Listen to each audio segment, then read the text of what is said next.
আসসালামু আলাইকুম শিক্ষার্থী বন্ধুরা, ফেসবুক এবং ইউটিউব যে যেখান থেকে দেখছো আজকের ভিডিও, সবাইকে আন্তরিক শুভেচ্ছা দিয়ে শুরু করতে যাচ্ছি আমাদের আজকের লেসন। আজকে প্রিপোজিশনস এর কয়েকটি কমন মিস্টেকস নিয়ে তোমাদের সাথে আজকের ভিডিওতে শুরু থেকে শেষ পর্যন্ত কথা বলবো। আমি বুলবুল হাসান। তো আশা করি ভিডিওর শেষ পর্যন্ত তোমরা সাথেই থাকবা। তো প্রিপোজিশনের যে দিকটা নিয়ে কথা বলবো, যে সাইডটা নিয়ে কথা বলবো আজকের ভিডিওতে, সেটা হচ্ছে প্রিপোজিশনস এর বিষয়গুলোতে কিভাবে আমরা ভুল করি। আমরা আসলে তিনটি সাইড থেকে, তিনটি দিক থেকে, ভিন্ন ভিন্ন তিনটি দিক থেকে আমরা প্রিপোজিশনে কিন্তু আমরা মিস্টেকস গুলো করে থাকি। যেমন হচ্ছে যে জায়গাটাতে প্রিপোজিশন অ্যাকচুয়ালি কোনো বসার কথা না, কোনো প্রিপোজিশন হবে না, সেই জায়গাটাতে আমরা অনেক সময় প্রিপোজিশন আমরা বসাই দিই। আবার দেখা যায় যে জায়গাটাতে একটা প্রিপোজিশন হবে সেই জায়গাটা আমরা ব্ল্যাঙ্ক রাখি, আমরা কোনো প্রিপোজিশন সেখানে বসাই না এবং আমরা মনে করি যে এইভাবেই সেন্টেন্সটা ঠিক আছে, কিন্তু আসলে সেন্টেন্সটা রং। এবং অনেক সময় দেখা যায় যে একটা জায়গাতে প্রিপোজিশন হবে, কিন্তু যে প্রিপোজিশনটা হবে সেখানে সেই প্রিপোজিশনটা আমরা বসাতে পারি না, আমরা অন্য একটা রং প্রিপোজিশন সেখানে বসাই এবং এই রং প্রিপোজিশন সেখানে বসানোর কারণে সেন্টেন্সটা কিন্তু তখন রং হয়ে যায়। সো এই তিনটি ভিন্ন ভিন্ন দিক থেকে আমরা প্রিপোজিশন সম্পর্কিত ভুল সেন্টেন্সগুলোতে কিন্তু করে থাকি। সেই ভুলগুলো যাতে আমাদের না হয়, এরকম কিছু সেন্টেন্স নিয়ে আজকের ভিডিওতে তোমাদের সাথে শুরু থেকে শেষ পর্যন্ত কথা বলবো। Let's get started. তো প্রথমেই দেখবা যে প্রিপোজিশনস এর জন্য এরকম 10টা সেন্টেন্স এখানে দেখানো হয়েছে তোমাদের সুবিধার জন্য, এবং 10টা সেন্টেন্সের মধ্যে কিন্তু 10টা ভুল আছে। সো এই ভুলগুলো আমরা সমাধান করব। সো প্রথমেই তোমরা দেখবা যে এক্সাম্পল নাম্বার 1 হচ্ছে I called to my friends. I called to my friends, আমি আমার বন্ধুকে ডেকেছিলাম। তাহলে ডাকার ব্যাপারে, কাউকে ডাকার ক্ষেত্রে কিন্তু সেখানে কোনো প্রিপোজিশন কিন্তু বসে না, আমরা কিন্তু এখানে টু বসাইছি। I called to my friends, এটা সঠিক অ্যান্সারটা হবে আই কল্ড মাই ফ্রেন্ডস, আমি আমার বন্ধুকে ডেকেছিলাম। I called him, she is calling you, I am calling you, I will call you. এইভাবে কিন্তু কলের পরে কিন্তু অ্যাকচুয়ালি কোনো প্রিপোজিশন বসবে না, এখানে টু হওয়ার কারণে কিন্তু সেন্টেন্সটা রং হয়ে গেছে। সো আমাদের নেক্সট এক্সাম্পল দেখবা, we are waiting his email, অর্থাৎ আমরা তার ইমেইলের জন্য আমরা অপেক্ষা করতেছি, আমরা ওয়েট করতেছি। সো এখানে কিন্তু ফর প্রিপোজিশনটা কিন্তু লাগবে। যেমন হচ্ছে we are waiting for his email, আমরা তার ইমেইলের জন্য অপেক্ষা করতেছি। ফর মানে হচ্ছে জন্য, আমরা তার ইমেইলের জন্য অপেক্ষা করতেছি। We are waiting for his email, I am waiting for you, we have waited for you, I will wait for you, I will wait for the news. এরকম হচ্ছে যে ওয়েটের পরে কিন্তু ফর প্রিপোজিশনটা লাগে। অ্যাকচুয়ালি এখানে ফর প্রিপোজিশন না দেওয়ার কারণে কিন্তু সেন্টেন্সটা রং, আর এখানে টু দেওয়ার কারণে সেন্টেন্সটা কিন্তু রং হয়েছে।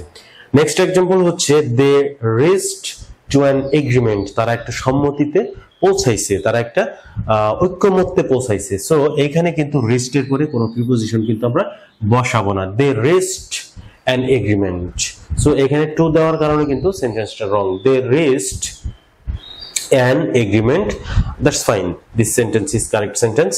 So আমরা নেক্সট এক্সাম্পলে চলে যাব, she is listening the music, এখানে আমরা বসাবো to the music, she is listening to the music, say music শুনতেছে, মানে কোনো গান শোনা, কারো কথা শোনা, কোনো কিছুতে মনোযোগ দিয়ে শোনা, সেক্ষেত্রে কিন্তু টু হয়, লিসেন টু হয়।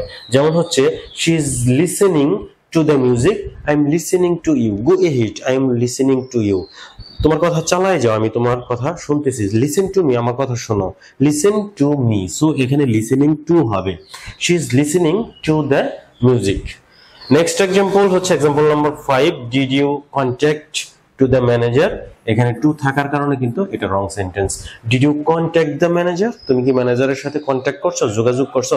Will you contact me, should I contact him, মানে এরকম হচ্ছে সেন্টেন্স গুলো হবে। কন্ট্যাক্টের পরে অ্যাকচুয়ালি কোনো প্রিপোজিশন কিন্তু আমরা বসাবো না, কিন্তু আমরা ম্যাক্সিমাম টাইমে কন্ট্যাক্টের পরে টু প্রিপোজিশন আমরা বসাই বা বসাতে চাই।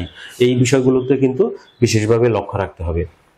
Example number 6, we discussed about the project, আমরা প্রজেক্ট সম্পর্কে ডিসকাস করেছিলাম, আলোচনা করেছিলাম। তাহলে অনেক সময় আমরা কিন্তু জানি যে সম্বন্ধে, কারোর সম্বন্ধে, কোনো কিছু সম্বন্ধে বা সম্পর্কে, সেটা কিন্তু অ্যাবাউট দিয়ে কিন্তু আমরা সেই সেন্সটা কিন্তু প্রকাশ করি। কিন্তু ডিসকাস, আলোচনা করা, এই বিষয়টাতে কিন্তু অ্যাবাউটটা পুরোপুরি এই সেন্টেন্সের জন্য রং হবে। কারণ ডিসকাসের পরে আমরা কোনো বিষয় সম্পর্কে আলোচনার ক্ষেত্রে আমরা ডিসকাসের পরে কোনো প্রিপোজিশন আমরা বসাবো না। উই ডিসকাসড দ্য প্রজেক্ট, আমরা প্রজেক্টটা নিয়ে আলোচনা করেছিলাম। We discussed politics, we discussed the issue, এরকম কিন্তু আমরা এভাবে বসাবো। এক্সাম্পল নাম্বার হচ্ছে 7, I am arriving to London tomorrow, আমি আগামীকালকে লন্ডনে আসতেছি বা লন্ডনে পৌঁছাচ্ছি।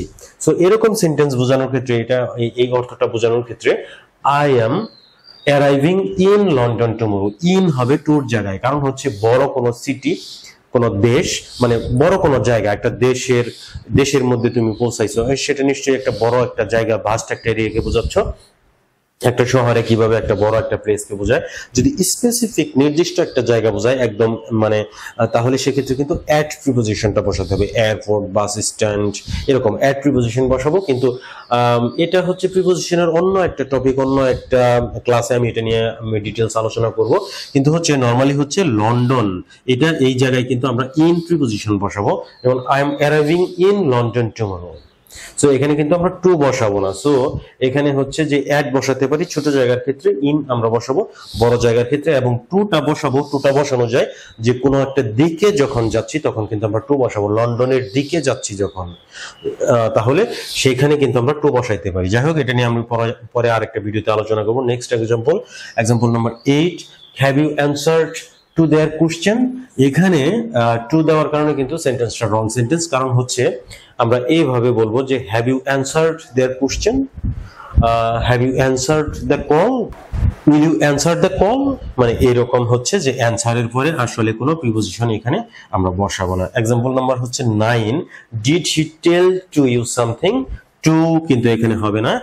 Did he tell you something, will you tell me something, will she tell you something, মানে হচ্ছে অ্যাকচুয়ালি টেলের পরে কাউকে কোনো কিছু বলা, কাউকে মানে কাউকে লক্ষ্য করে কোনো কিছু বলা বা কাউকে কোনো কিছু বলা, সেক্ষেত্রে কিন্তু টু আমরা বসাবো না টেলের পরে বিশেষভাবে। Did he tell you something, সে কি তোমাকে কোনো কিছু বলেছিল। সো আমাদের লাস্ট এক্সাম্পল হচ্ছে example number 10, we went in bus, এখানে কিন্তু ইন প্রিপোজিশনটা একদমই সঠিক না। আমরা বাস, ট্রেন, এরকম হচ্ছে যে বোট, এই যানবাহনগুলোতে এগুলোতে জার্নি করার ক্ষেত্রে কিন্তু আমরা বাই ইউজ করি, by. So we went by bus, আমরা সেখানে বাসের মাধ্যমে গিয়েছিলাম। We will go by train, এরকম এইভাবে কিন্তু আমরা সেন্টেন্সগুলো সঠিক করব, মানে সঠিক প্রিপোজিশন বসিয়ে সেন্টেন্সগুলোকে সঠিক করব। সো এই 10টা মিস্টেকস ইংরেজিতে প্রিপোজিশন সম্পর্কিত আমি আজকের ভিডিওতে তোমাদের সাথে আলোচনা করলাম। এরকম এই 10টা মিস্টেকস ছাড়াও কিন্তু প্রিপোজিশনে এরকম অনেক অনেক মিস্টেকস আমরা প্রতিনিয়তই করে থাকি। এটা হচ্ছে সমাধানের উপায় হচ্ছে যখনই তোমরা কোনো একটা আর্টিকেল পড়বা, পেপার পত্রিকা যখন পড়বা ইংরেজি, তখন কিন্তু তোমরা প্রিপোজিশনস গুলো লক্ষ্য করবা যে সেন্টেন্সের মধ্যে প্রিপোজিশনস, কোন প্রিপোজিশনসটা কিভাবে সেখানে ব্যবহার করা হয়েছে। এটা যদি তুমি একটু সতর্ক নজর রাখো তাহলে কিন্তু মিস্টেকস গুলো কিন্তু তুমি যখন নিজে লিখবা তখন কিন্তু তোমার নিজের কাছেই কিন্তু মিস্টেকস গুলো কিন্তু তুমি কিন্তু বুঝতে পারবা যে হ্যাঁ এই জায়গাটাতে আমার মিস্টেক হলো।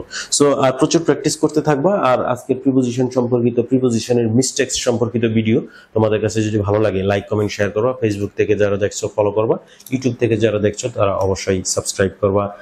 আর কারণ হচ্ছে খুব শীঘ্রই তোমাদের সাথে দেখা হবে নেক্সট আরেকটি ভিডিওতে। Thanks for watching this video. Thank you.